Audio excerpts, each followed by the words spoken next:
Welcome to Reclaiming the Faith with Phil Baker, a podcast with a mission to reveal what the earliest Christians believed about the core issues facing us today. You can find links to all of Phil's resources at philsbaker.com. Thanks so much for taking the time to listen today, and take a moment to share this podcast with your friends. Now, here's Phil. Well, this is episode 100 of Reclaiming the Faith, and I am just so thankful to all of you for your support to help me get to 100 episodes. It's not something that I thought would happen, but I'm so appreciative of, like I said, of your support and your prayers. Please continue to pray for me and my family along this journey. Well, episode 100 begins part one of a two-part series I'm doing on Augustine, sometimes known as Saint Augustine of Hippo.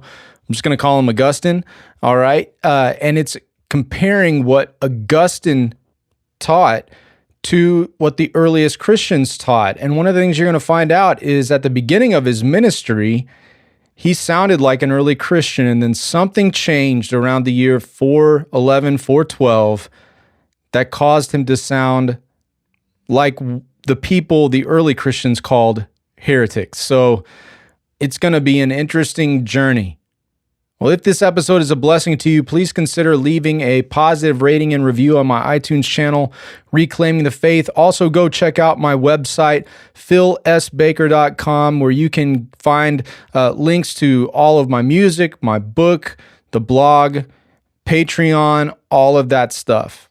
I'm blessed to be a part of Omega Frequency along with BDK and Kurt, who do such a great job putting out a lot of content every week. Go check out the two YouTube channels, Omega Frequency and Omega Frequency Live. Also, I want to encourage you guys to go check out a website called thehistoricfaith.com. And basically, it's Scroll Publishing's version of a Patreon, you could say. If you want to help support Scroll Publishing and you want to find out what the earliest Christians believed about all kinds of subjects, go there, thehistoricfaith.com, and get access to so many incredible teachings from people like David Berceau, Dean Taylor, Finney Curavilla, and others.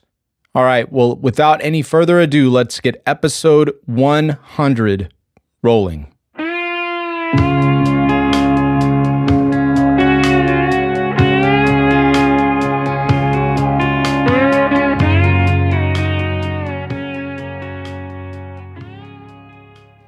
Well, Augustine, Bishop of Hippo, was born in 354 AD and lived to about 430 AD. Like I said, he was Bishop of Hippo in North Africa. He grew up in a Christian home. And then in his teenage years, he apostatized, he renounced the faith, he found a mistress, and he got into Stoicism. Now, Stoics believed that every event in the universe was predetermined and fated by the gods. Then he eventually found his way out of Stoicism and spent 9 to 10 years, it's debated, well, right around 10 years, as a Manichaean Gnostic. And the Manichaeans were the pinnacle of Gnosticism. We'll talk more about Manichaeism more in a minute. Well, Augustine's mother eventually encouraged him to come back to Christianity. And he did convert back to Christianity after hearing St. Ambrose of Milan preach, and this is around the year 386. And Augustine began teaching vigorously against the Manichaeans. He originally taught the orthodox positions of the church. Among those, that humans can respond to God without being regenerated, that humans have free will. He taught against unconditional election, pushing the orthodox position of the church that God's foreknowledge of human free choice preceded predestination to election. However, his theology changed in the year 412 AD, 1 year after the Visigoths, under their king Alaric, sacked Rome. He and Ambrose of Milan introduced the just war theology of the church.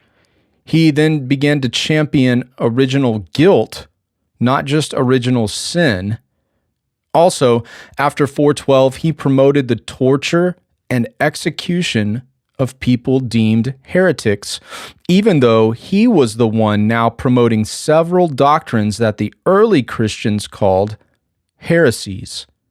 You also see the two main leaders of the Protestant Reformation leaning heavily upon Augustine's post-412 beliefs. Martin Luther was an Augustinian monk. John Calvin quotes Augustine over 400 times in his Institutes of the Christian Religion. Calvin said, Augustine is the one we quote most frequently as being the best and most faithful witness of all antiquity. That was Calvin in his Institutes of Christian Religions, Book 4, Chapter 14. He also wrote in a treatise on the eternal predestination of God, Calvin wrote, Augustine is so wholly with me that if I wished to write a confession of my faith, I could do so out of his writings. And of course, that's Calvin writing very late in his life. Now, as I said earlier, Augustine spent roughly 10 years as a Manichaean. So let's get into the founder of Manichaeism, Manes, or Mani. This is from a dictionary of the early Christian beliefs. Mani, or Manichaeus, lived from 216 to 276 AD. He founded a religious sect in Persia that incorporated many Gnostic elements, particularly dualism, meaning that flesh is evil and spirit is good. Manichaeism spread throughout the East as a distinct religion, but it emerged in the West primarily as a Christian heresy. Manichaeans denied the virgin birth because they said bodies were evil, but the spirit is good. They also, therefore, called birthing a child as evil because you were bringing matter into the world. Manichaeans believed that persons were unilaterally predestined before birth by the good God who did not create physical matter to be either elect or damned independently of human choice. An early Christian named Alexander of Lycopolis around 300 AD wrote about the founder of Manichaeism, Mani. He whom they call Mani was a Persian by race. He laid down two principles, God and matter.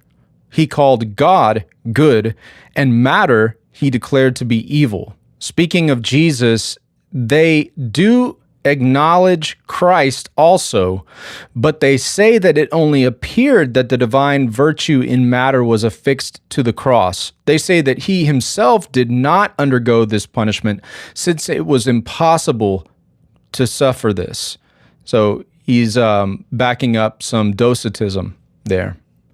Now, in the disputation of Archelaus being a Christian bishop in Mesopotamia, we read about an encounter that Archelaus had with Mani, and this document was written around the year 277. Now, in this document, you have a disciple of Mani named Turbo giving the first explanation of what Manichaeans believe. And so this is from chapter 6. Turbo accordingly gave a lucid account of the whole position, narrating and expounding the terms of his faith in the following manner. If you are desirous of being instructed in the faith of Manes by me, attend to me for a short space. That man worships two deities, unoriginated, self-existent, eternal, opposed the one to the other. Of these, he represents the one as good, the other as evil, and assigns the name of light to the former and that of darkness to the latter. He alleges also that the soul in men is a portion of the light, but that the body and the formation of matter are parts of the darkness. Skipping to chapter 8. But when the living Father perceived that the soul was in tribulation in the body, being full of mercy and compassion, he sent his own beloved Son for the salvation of the soul. And the Son came and transformed himself into the likeness of man, and manifested himself to men as a man, while yet he was not a man, and men supposed that he was begotten. Now, getting into what Manny said about himself, this is in chapter 13. My brethren, I indeed am a disciple of Christ, and moreover an apostle of Jesus. I, in truth, am the Paraclete, whose mission was announced of old times by Jesus, and who was to come to convince the world of sin and unrighteousness. Of course, he is speaking of John chapter 14 and John chapter 16 about the Holy Spirit. So Manny called himself the Holy Spirit, basically. And even as Paul, who was sent before me, said of himself that he knew in part and prophesied in part, in 1 Corinthians 13. So I reserve the perfect for myself in order that I may do away with that which is in part. So he's also calling himself the perfect. Therefore, receive this third testimony that I am an elect apostle of Christ, and if you choose my words, you will find salvation, but if you refuse them, eternal fire will have to consume you. Now, skipping toward to chapter 18, the judges who are listening to this debate between Archelaus and Manny, they say this: "We desire to have information from you on this point, Manichaeus, to wit, to what effect you have affirmed him to be evil," speaking of man, like Adam. "Do you mean that he has been so from the time when men were made, or before that period? For it is necessary that you should give some proof of his wickedness from the very time which you declare him to have been evil. Be assured that the quality of a wine cannot be ascertained unless one first tastes it and understands that in like manner every tree is known by its fruit. What say you then? From what time has this personality been evil?" Remember, the Manichaeans were saying that matter is evil, so all men are evil by nature. And they're questioning this because this is not what the early Christians taught. For an explanation of this problem seems to be necessary. And Manny said, mankind, has always been so. All right, he's saying mankind is evil by nature from birth. Now, if you remember the beginning of this episode, I said Augustine was raised as a Christian, he apostatized, and before he spent time as a Manichaean, he was a Stoic.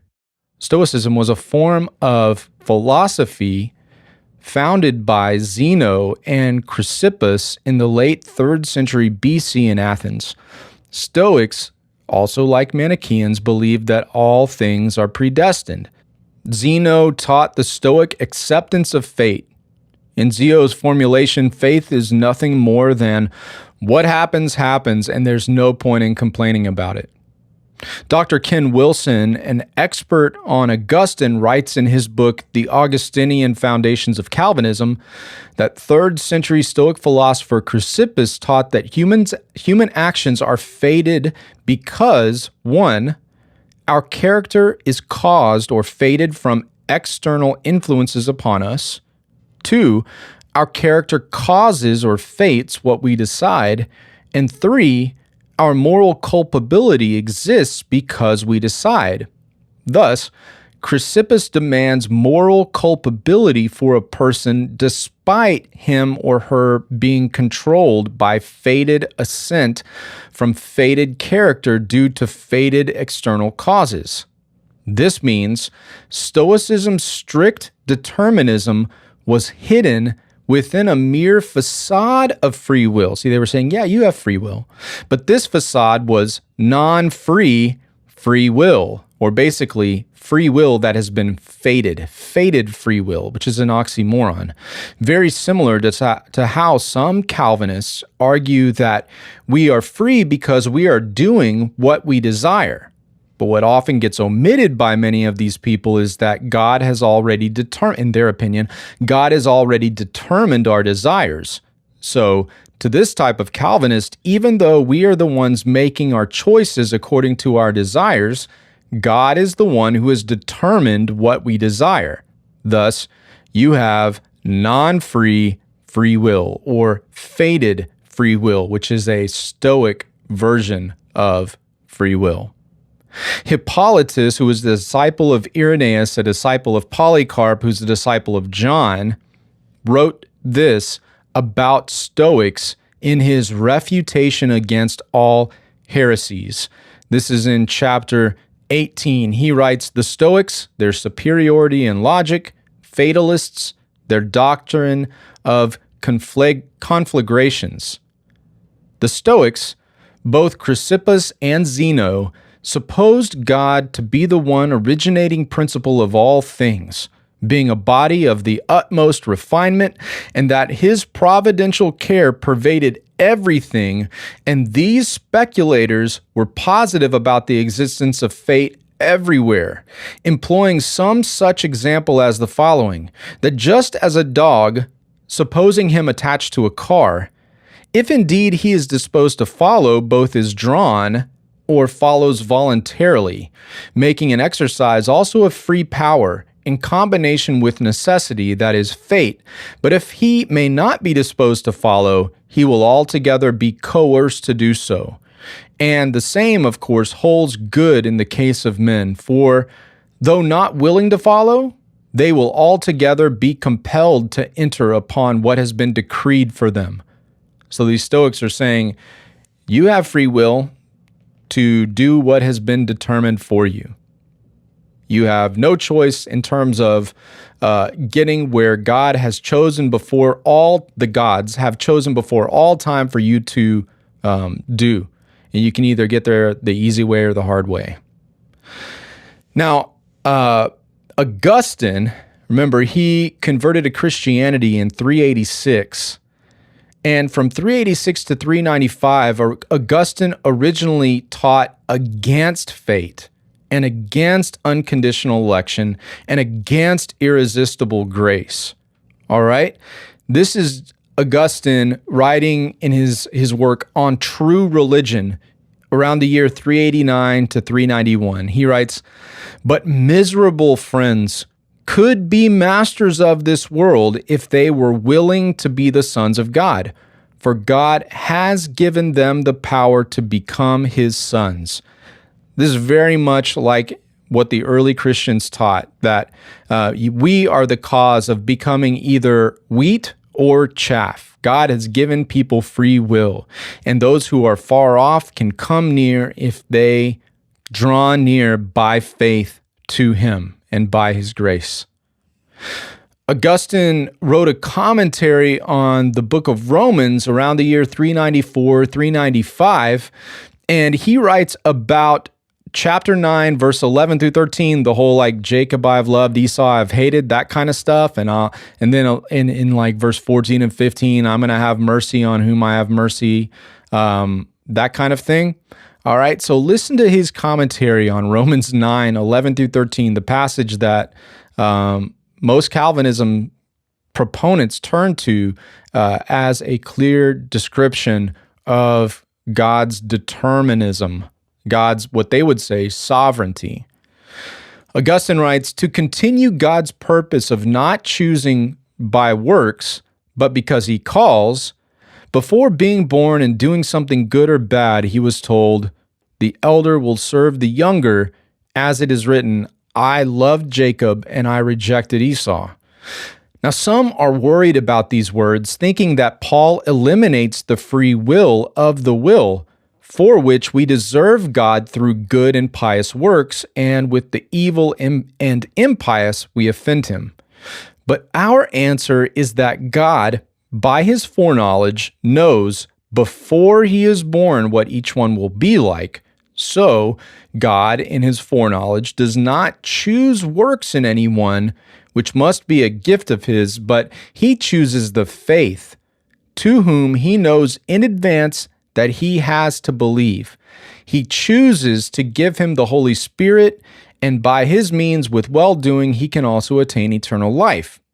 Therefore, believing is our thing, and doing good is the work of the one who gives the Holy Spirit to those who have believed in him. Going forward to through verse 15, Augustine writes, quoting Paul again, I will have compassion upon whom I will have compassion, and I will have mercy upon whom I am pleased to have pity.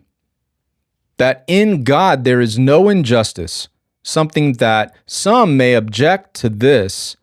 Before they were born, I loved Jacob, and instead I rejected Esau. So God says, I will have compassion on whom I will have compassion.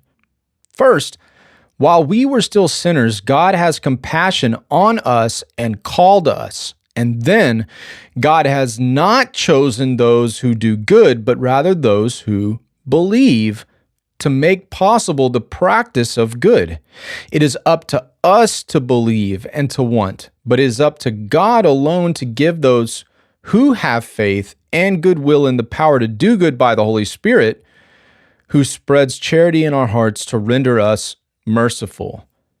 All right, so Augustine is saying God has given us the ability to put our faith in Him, and He chooses, He elects, not before time, but because He foreknows who will put their faith in Him, He then elects. So for Augustine, like the early Christians, foreknowledge precedes election. Election does not precede foreknowledge. And also for Augustine,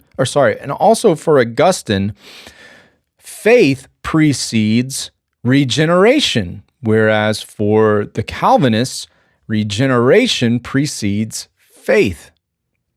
All right, now here's more Augustine. Now he's writing against a man named Faustus, who is a Manichaean. And this is from chapter 22. This is book 22, chapter 22, about the year 400, about free will and human nature. All right? So Augustine writes, and he's, again, in the year 400, he's arguing against Manichaeans who do not believe in free will. He writes, their resisting, when they could have done so, is plainly their own fault and not owing to any force from without. For supposing them able to do a thing, to do which is right, while not to do it is a great and heinous sin, their not doing it is their choice.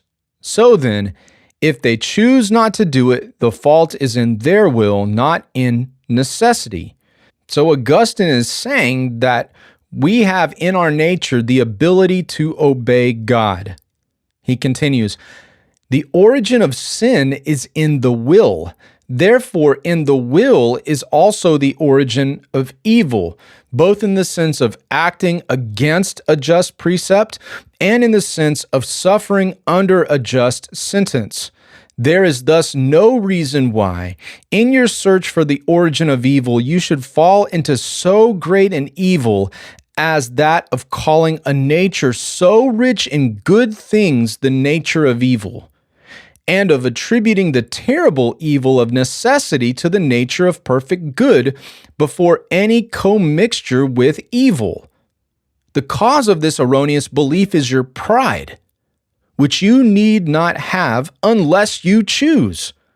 But in your wish to defend at all hazards the error into which you have fallen, you take away the origin of evil from free will and place it in a fabulous nature of evil.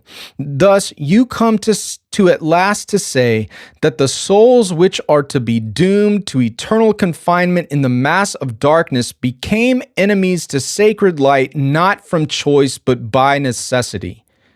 He sounds like he is arguing pretty hard against total depravity, against unconditional election, and against irresistible grace. He is arguing pretty hard against those. He's saying the only reason they have pride is because they are choosing to. They are choosing not to humble themselves. Their nature is not from birth evil. He's saying the nature of man is good at birth until it is mixed with evil by choice. And that people are not doomed from all eternity to be damned, but rather they choose it in their choice. When they sin, they become damned. However, as I said at the beginning of this podcast, Augustine's theology changed in the year 412, a year after the Visigoths sacked Rome under the direction of their king Alaric. Now, Augustine began then to introduce tweaked versions of the Manichaean doctrine of total depravity. And I'm not saying that Augustine went back to being a Manichaean, but I am saying that he began to teach things that the Manichaeans believed, that the early Christians did not believe, and he began to call this Orthodox Christianity. Near the end of his life in 427, Augustine looked back over a lifetime of thought on this issue of free will, and he wrote to Simplician, quote, "In answering this question, I have tried hard to maintain the free choice of the human will, but the grace of God prevailed," unquote. That is not the way the early Christians taught. Now, something I do want to say before we get into what Augustine began to teach after 412, Augustine did not learn Greek until he was almost dead. So Augustine, who is thought of as like the founder of Orthodox theology, could not read the original Greek manuscripts. Just let that sink in for a little bit. All right, now this is in 412, and this is from a work called On Merit and the Forgiveness of Sins and the Baptism of Infants. This is from chapter 9. Augustine wrote, "Sin passes on to all men by natural descent and not merely by imitation." That's the title of, or the subtitle, right? Chapter 9. So immediately you can see from 400 to 412, he has made a complete 180. He writes, "You tell me in your letter that they endeavor to twist into some new sense the passage of the apostle in which he says, 'By one man sin entered into the world, and death by sin.'" That's Romans 5:12. "Yet you have not informed me what they suppose to be the meaning of these words. But so far as I have discovered from others, they think that death which is here mentioned is not the death of the body, which they will not allow Adam to have deserved by his sin, but that of the soul, which takes place in actual sin, and that this actual sin has not been transmitted from the first man to other men by natural descent, but by imitation. Hence, likewise, they refuse to believe that in infants original sin is remitted through baptism, for they contend that no such original sin exists at all in people by their birth. But if the apostle had wished to assert that sin entered into the world not by natural descent but by imitation, he would have mentioned as the first offender not Adam indeed, but the devil." All right, so Augustine is laying the foundation for infant baptism. He's saying that infants are brought into the world sinners by nature because of what Adam did, that the guilt of Adam has been imputed to infants, and unless they are baptized, they are damned forever, which is being logically consistent if you believe that we have inherited not just the sin, but the guilt as well of Adam. We are born sinners, born completely depraved. And remember, the Manichaeans believed that since people are born depraved, it's actually sinning to give birth to a child because you're bringing evil into the world. Seems logically consistent from those particular presuppositions, right? He continues in chapter 21 of the same work. He writes, "Unbaptized infants are damned, but most lightly. The penalty of Adam's sin, the grace of his body lost. It may therefore be correctly affirmed that such infants as quit the body without being baptized will be involved in the mildest condemnation of all, That person, therefore, greatly deceives both himself and others, who teaches that they will not be involved in condemnation. So, you see, he's being consistent with a Manichaean viewpoint here, not saying that he's considering himself a Manichaean at all. No, he's just changing what the early Christians believed, and now he's calling this orthodox. He's saying if we are born damned, we are born guilty, then infants who die before being baptized are guilty, and they will be condemned. But they're going to be condemned with the mildest of condemnation. So thanks for that mercy, Augustine. Now, writing about unconditional election, he writes in his work on the predestination of the saints. And this is getting close to his death. This is what Augustine wrote in 428 to 429, okay? On the predestination of the saints. And this is in chapter 16. He writes, "Why the gift of faith is not given to all. Faith, then, as well in its beginning as in its completion, is God's gift.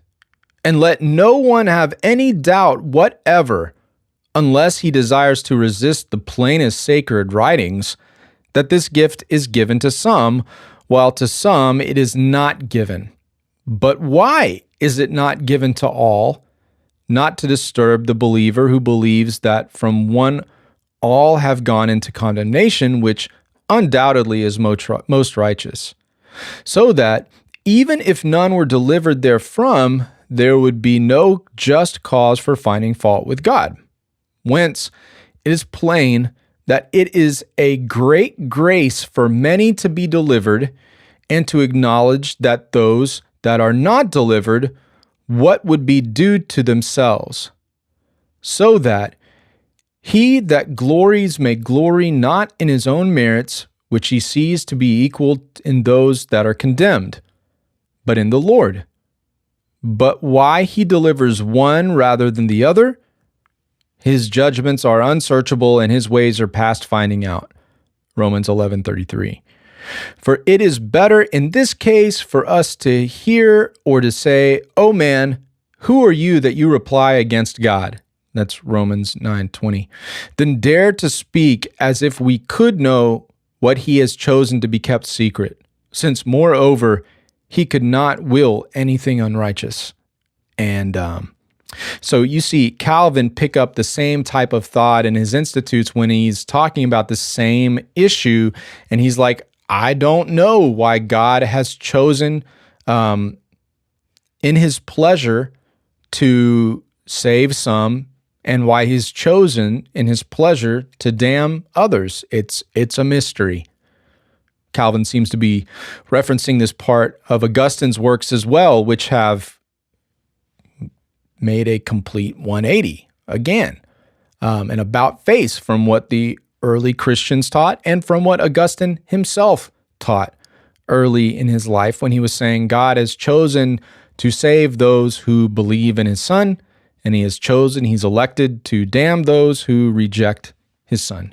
Augustine continues in chapter 34 of the same work, the work on the predestination of the saints. This is chapter 34, subtitle, "The special calling of the elect is not because they have believed, but in order that they may believe."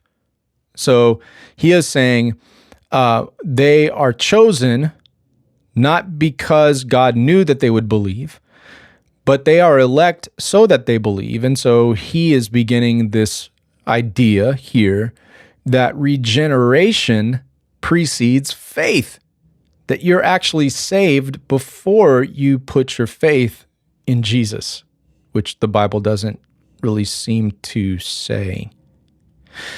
Augustine writes, "Let us then understand the calling whereby they become elected, not those who are elected because they have believed, but who are elected that they may believe. For the Lord himself also sufficiently explains this calling when he says, 'You have not chosen me, but I have chosen you,' in John 15:16. Of course, he's talking specifically to the apostles there. He continues, For if they had been elected because they had been believed, they themselves would certainly have first chosen him by believing in him, so that they should deserve to be elected. But he takes away this supposition altogether when he says, "You have not chosen me, but I have chosen you." And yet they themselves, beyond a doubt, choose him when they believed on him. Whence it is not for any other reason that he says, "You have not chosen me, but I have chosen you," than because they did not choose him that he should choose them, but he chose them that they might choose him. Because his mercy preceded them according to grace, not according to debt. Therefore, he chose them out of this world while he was wearing flesh, but as those who were already chosen in himself before the foundation of the world.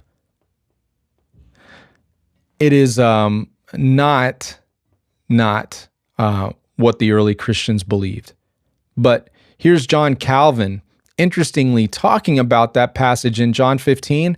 And Calvin seems to say, while not fronting Augustine out specifically, he, in his interpretation, is basically say Augustine is taking this passage out of context. Listen to what Calvin wrote in his commentary on John 15. He writes, "True, this does not refer to the ordinary election of believers." John 15, "I've chosen you." He's saying that does not refer to ordinary election. This passage doesn't.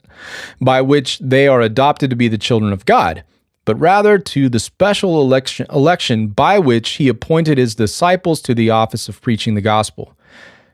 And then Calvin elsewhere writes again, "Yet I agree that he is talking specifically about the apostolate, the position of apostle. His intention is to move the disciples to perform their office diligently." So it's interesting that Calvin himself, a disciple of Augustine, though be it by over 1,000 years, he says Augustine is taking this passage way out of context. And on that point, I do agree with Calvin. Here's Dr. Ken Wilson again, writing in his work, The Foundation of Augustinian Calvinism, on page 59. Dr. Wilson writes, "Augustine could truthfully claim that he was not teaching Manichaeism because he invented a subtle distinction. Manichaeans eternally damned newborns based on created nature. They said physical matter was evil. Augustine eternally damned newborns based on fallen nature, Adam's sin. This way, Augustine attempted to spare the Christian God the shocking accusation Augustine himself had made against the Manichaeans of damning newborns who he created with an evil nature incapable of good." He wrote about that in Against Faustus, if you remember that. But in Augustine's Stoic providence, God had ordained Adam to sin, resulting in a fallen nature incapable of choosing good. So, whether by created nature or fallen nature, newborn humans were still damned by nature, damned without any personal choice as to their eternal abodes. These changes are Augustine's first steps with T of total depravity and the U of unconditional election in modern Calvinism's tulip. Not even one prior Christian author taught this theology. So, what did the early Christians believe about the condition of mankind and the doctrine of election? Here it is. This is Clement of Rome around the year 95. "It is therefore in the power of everyone, since man has been made possessed of free will, whether he shall hear us to life or the demons to destruction. He who is good by his own choice is really good, but he who is made good by another under necessity is not really good, because he is not what he is by his own choice. For no other reason does God punish the sinner either in the present or the future world, except because he knows that the sinner was able to conquer but neglected to gain the victory. Here's Justin Martyr around the year 160. We have learned from the prophets, and we hold it to be true, that punishments, chastisements, and good rewards are rendered according to the merit of each man's actions. Now, if this is not so, but all things happen by fate, and here Justin is arguing against Stoicism, then neither is man at all in our own power. For if it has been predetermined that this man will be good and this man will be evil, neither the first is meritorious, nor the latter man to be blamed. And again, unless the human race has the power of avoiding evil and choosing good by free choice, they are not accountable for their actions. We maintain that each man acts rightly or sins by his free choice. Now, this is in Justin's second apology, and he writes specifically about Stoicism. The Stoics, not observing this, maintained that all things take place according to the necessity of fate. But since God, in the beginning, made the race of angels and men with free will, they will justly suffer in eternal fire the punishment of whatever sins they have committed. And this is the nature of all that is made, to be capable of vice and virtue. For neither would any of them be praiseworthy unless they were able to turn both virtue and to turn to both virtue and vice. And this also is shown by those men everywhere who have made laws and philosophized according to right reason by prescribing to do some things and refrain from others. Here's one of Justin's disciples, a man named Tatian, in his apology around 160. He writes, "Such are the demons. These are they who laid down the doctrine of fate. Their fundamental principle was the placing of animals in the heavens, for the creeping things on earth and those that swim in the waters, and the quadrupeds on the mountains with which they lived when expelled from heaven. These they dignified with celestial honor in order that they might themselves be thought to remain in heaven, and by placing the constellations there, might make to appear rational the irrational course of life on earth. Thus, the high-spirited and he who is crushed with toil, the temperate and the intemperate, the indigent and the wealthy, are what they are simply from the controllers of their nativity. But we are superior to fate. And instead of wandering demons, we have learned to know one Lord who wanders not. And as we do not follow the guidance of fate, we reject its lawgivers. Die to the world, repudiating the madness that is in it. Live to God, and by apprehending Him, lay aside your old nature. We were not created to die, but we die by our own fault. Our free will has destroyed us. We who were free have become slaves. We have been sold through sin. Nothing evil has been created by God. We ourselves have manifested wickedness, but we who have manifested it are able to again reject it. Irenaeus around 180.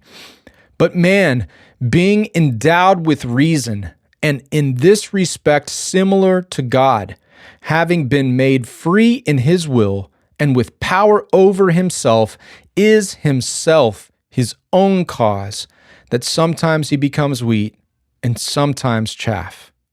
Tertullian around 207. Entire freedom of will, therefore, was conferred upon man in both tendencies, so that, as master of himself, he might constantly encounter good by the observance of it, and evil by its spontaneous observance of it.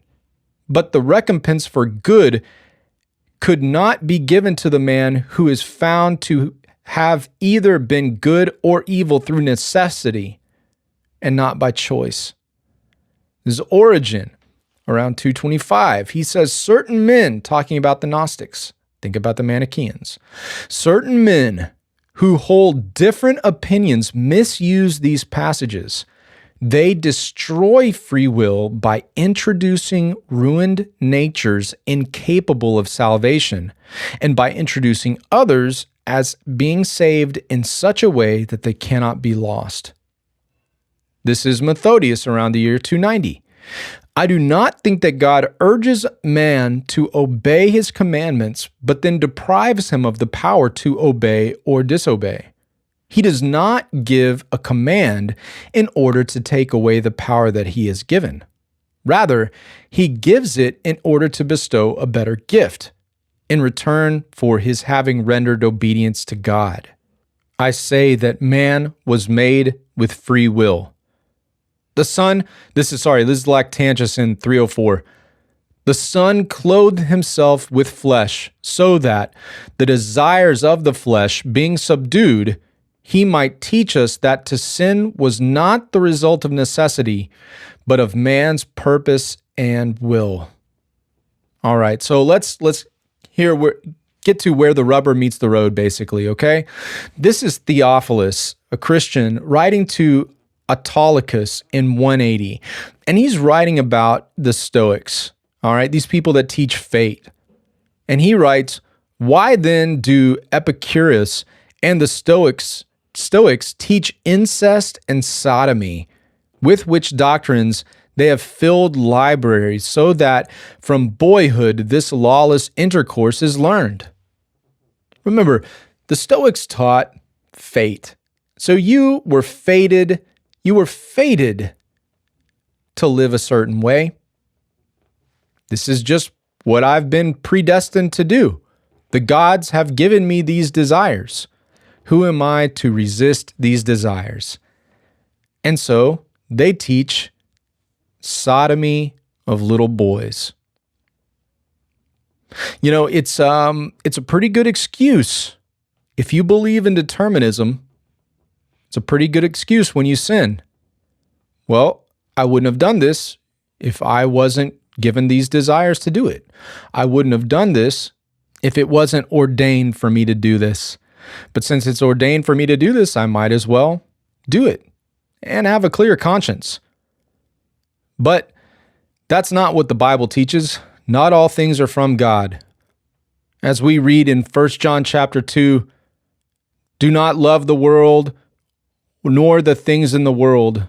If anyone loves the world, the love of the Father is not in him. For all that is in the world, the lust of the flesh, the lust of the eyes, and the boastful pride of life is not from the Father, but is from the world.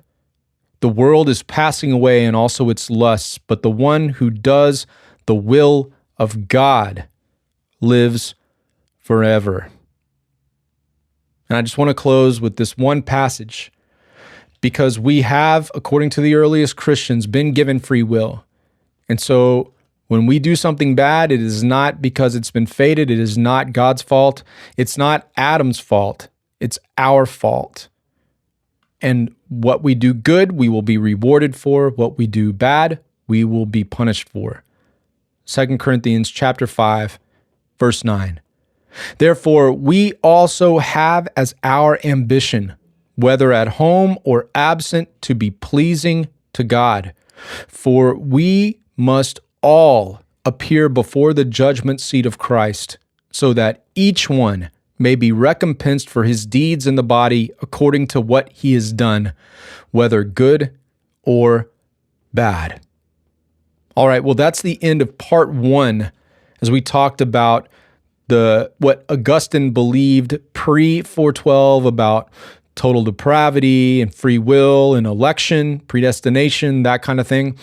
Next time, we're going to be looking at other doctrines that changed around 412 for Augustine and how he began to promote the torture and murder of people he deemed heretics. So stay tuned.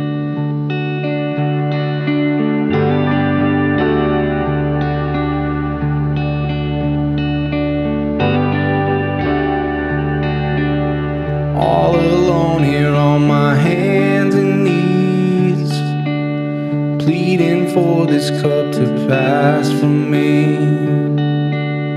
Answer comes as blood from forehead falls. I can't escape the firing squad.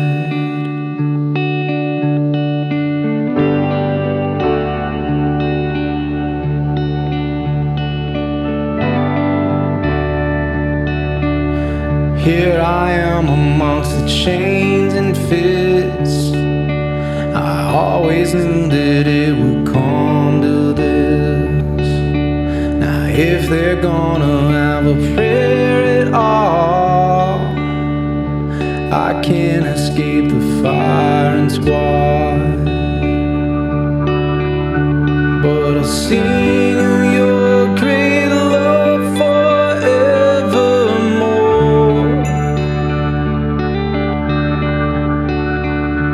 I'll tell of your great faithfulness, oh Lord.